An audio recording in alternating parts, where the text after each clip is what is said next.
L'IAE est une école à taille humaine, même si c'est une composante de l'université Jean Monnet. Aujourd'hui, elle offre un enseignement de qualité à nos étudiants qui permet qu'ils puissent se positionner sur le marché et de pouvoir donner aux entreprises, donner des managers, des chefs comptables, des experts comptables, des contrôleurs de gestion sur le territoire qui sont très prisés. Nos étudiants sortent avec un taux d'insertion à 85%.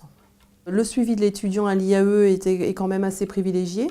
Le service commercial que j'occupe aujourd'hui, que je supervise, a été mis en place par la direction et la présidence pour pouvoir proposer des services, de mettre en lien les entreprises et les étudiants afin qu'ils puissent se retrouver dans les offres d'emploi, les faire matcher aujourd'hui et avoir aujourd'hui sur le territoire une offre de formation en adéquation avec les besoins des entreprises. Pour la recherche d'un contrat, les conseils qu'on peut donner et à l'entreprise d'accueil ou future entreprise d'accueil et à l'étudiant, c'est de préparer cet apprentissage via un stage. Tout du long de l'année, on regarde comment les missions, les tâches qu'ils effectuent dans leur alternance permettent d'acquérir les compétences qui sont nécessaires à remplir déjà leur mission, les exigences du diplôme, que nous avons identifié que la RADEL porte, et puis aussi en accord avec leur projet professionnel. Donc ça donne lieu à plusieurs points de rencontre.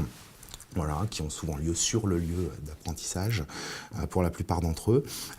Nous en avons 5. Et puis ensuite, en fin d'année, il y a un bilan de compétences voilà, où c'est l'occasion de voir un petit peu comment on a pu construire le portefeuille de compétences. On ne les acquiert pas toutes, bien évidemment. Il faut plus d'une vie pour toutes les acquérir.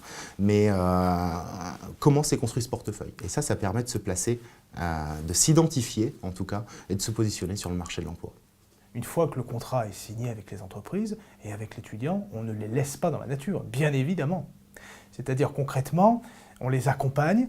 Ça veut dire qu'en général, au niveau des masters, par exemple, dans le département management, pour prendre cet exemple-là, nous avons des séances qui font que très régulièrement, sur l'année, entre 5 à 6 séances, où on suit les étudiants par petits groupes de 5.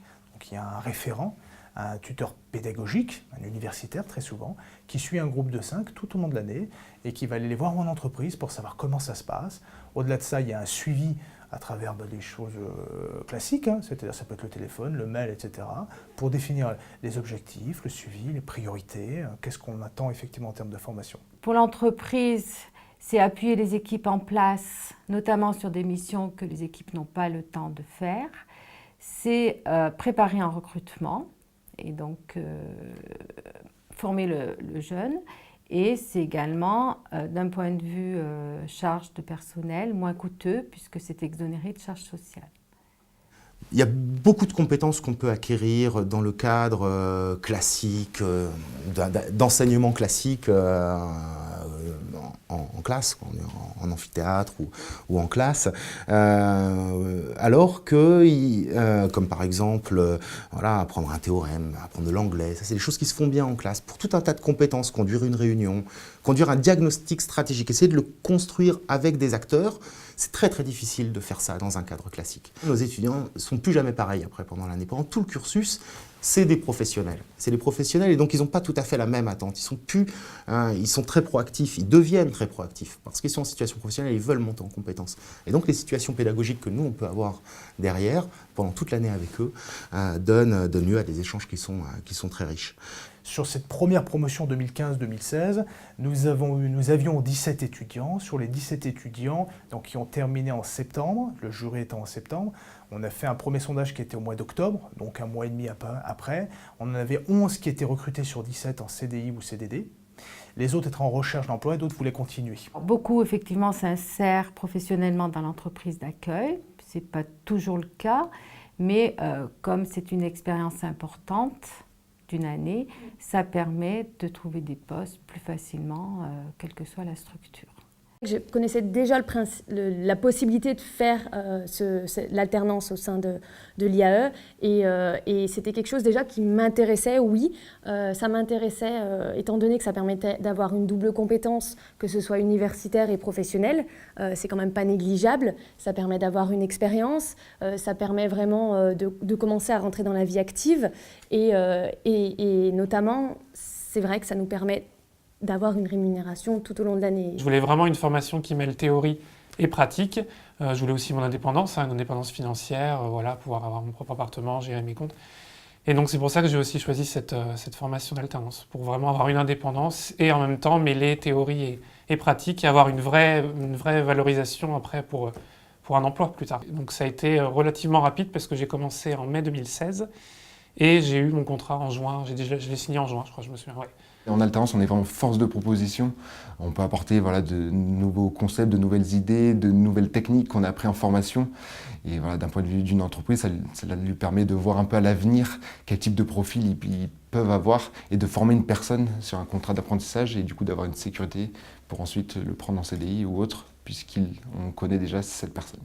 Pour moi, c'est la meilleure formule qui puisse exister parce qu'on arrive à mêler théorie et pratique.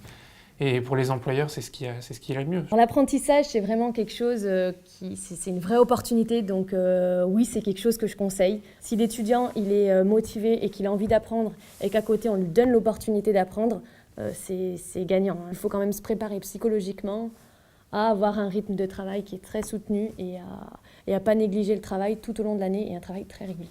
Je suis très satisfait de cette formation. J'étais dans les ressources humaines l'année dernière et aujourd'hui plutôt dans un aspect marketing. C'est une formation assez généraliste. On peut vraiment toucher à toutes les compétences de la gestion et toutes les composantes de la gestion. Ce n'est pas le premier apprenti d'entreprise, c'est le premier apprenti dans notre service commercial, puisqu'on a déjà beaucoup d'alternants ou d'apprentis qui sont dans nos effectifs depuis l'origine de notre société. Donc c'est un mode qu'on connaît bien et qui nous satisfait beaucoup, notamment pour des pré-embauches et découvrir des nouveaux talents et s'assurer qu'ils conviennent à la fois dans nos valeurs, dans ce qu'on attend d'eux et comment ils peuvent s'intégrer dans l'entreprise. Donc c'est vraiment pour nous, c'est une filière d'embauche, il faut être tout à fait clair. Et pour ça, si le jeune va bien, généralement derrière ça se concrétise correctement. Depuis notre création, on a embauché quasiment la totalité des alternants qu'on a eus. Notre objectif, c'est surtout de l'accompagner dans sa formation, qui est du coup plus adaptée à ce qu'on va avoir besoin, nous, puisqu'en fait, on le forme à nos process, à nos mécanismes, à nos produits, au mode de fonctionnement global de l'entreprise. Pour nous, c'est un collaborateur comme un autre. Moi, ce qui m'avait plu, c'est qu'au départ, déjà la personne, on l'avait identifiée avec un fort potentiel, ça c'est clair. Et puis après, par rapport à tout ce qui était prévu dans le programme de l'IAE, on s'est dit, finalement, si on n'arrive pas à le mettre dans un endroit, on arrivera toujours à le mettre ailleurs. Parce que finalement, c'est quand même vraiment des multicompétences. Et ça, c'est super intéressant. C'est des super profils. Hein. Ouais. Bon, je pense que Félix, à lui seul, est un super profil. Mais...